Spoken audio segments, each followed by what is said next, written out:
जय झूलेलाल। सभई चओ प्रेम सां हर हर महादेव। महादेव जे सॻिड़े जी कथा। आगाटे ज़माने में हिकु राजा रूप कुमार नाले थी गुज़रियो आहे। उनखे हिकु सुंदर कन्या हुई जंहिंजो नालो सुंदरी हुयो। सुंदरी ॾाढे धर्मी वीचारनि जी हुई। हूअ महादेव भोलानाथ जी पूजा कंदी हुई ऐं हर साल महादेव जो सॻिड़ो छोड़ींदी हुई। राजा रूप कुमार खे पंहिंजी धीअ जी इहा ॻाल्हि न वणंदी हुई।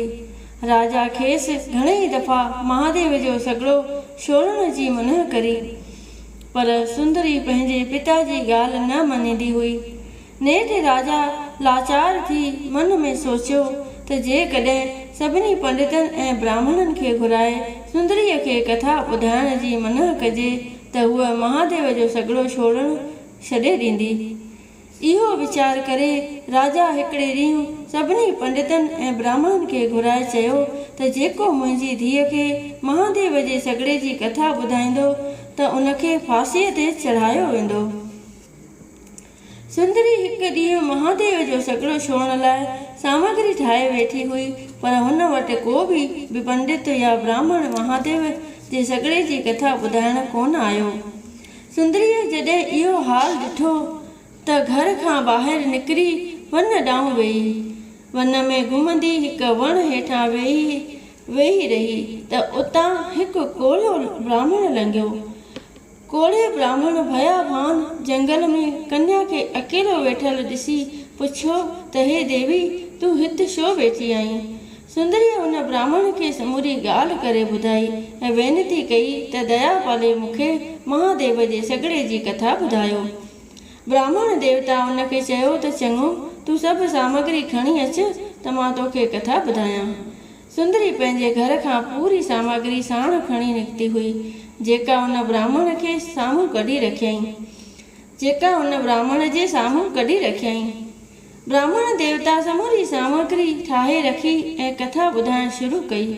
कथा जे हलंदे हिकु माई उतां लंघे पई। हूअ माई ब्राह्मण ऐं हिन कन्या खे कथा कंदे ॾिसी पाण बि ॿुधण वेही रही। महादेव भॻवान जे सॻिड़े जी कथा पूरी थी ऐं हिन तरह महादेव जी वंदना करण लॻा। महादेव जी वंदना। हर हर महादेव प्रभु तुंहिंजो प्यारो नाम आ। हरि ओम नमः शिवाय शंभु सुख जो धाम आ। उमापति शिव शंकर तूं आ। भोलानाथ भंडारी ब्रह्मा विष्णु सदाशिव तूं ई ईश्वर आनंदकारी। पाण रहे कैलाश ते प्रभु अंग बभूत रमाए। भंग जा प्याला भरे पिए ऐं अक धतूरा खाए। मुर्दन जूं मालाऊं पाए शेष नांग लटकाए।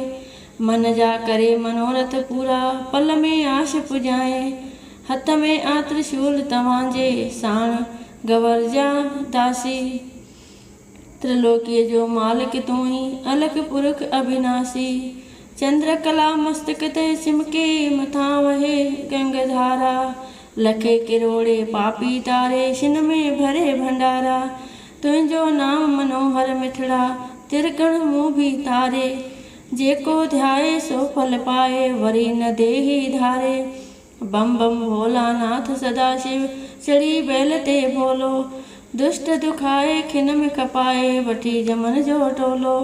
जन्म जन्म जो हेम हत्यारो पापी पार उकारियो। तूं स्वामी मां सेवक तुंहिंजो मांखे मतां विसारियो।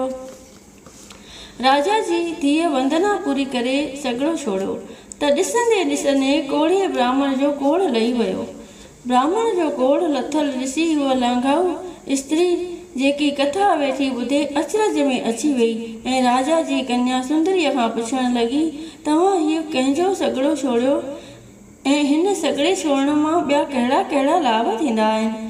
सुंदरीअ जवाबु ॾिनसि त जेको बि जीव पंहिंजे मन में कहिड़ी बि इच्छा रखी महादेव जे सॻिड़े छोड़ण जो विर्त धारण कंदी उनजी उहा इच्छा पूर्ण थींदी। बोलो महादेव भोलानाथ जी जय। हर हर महादेव की जय। जय झूलेलाल।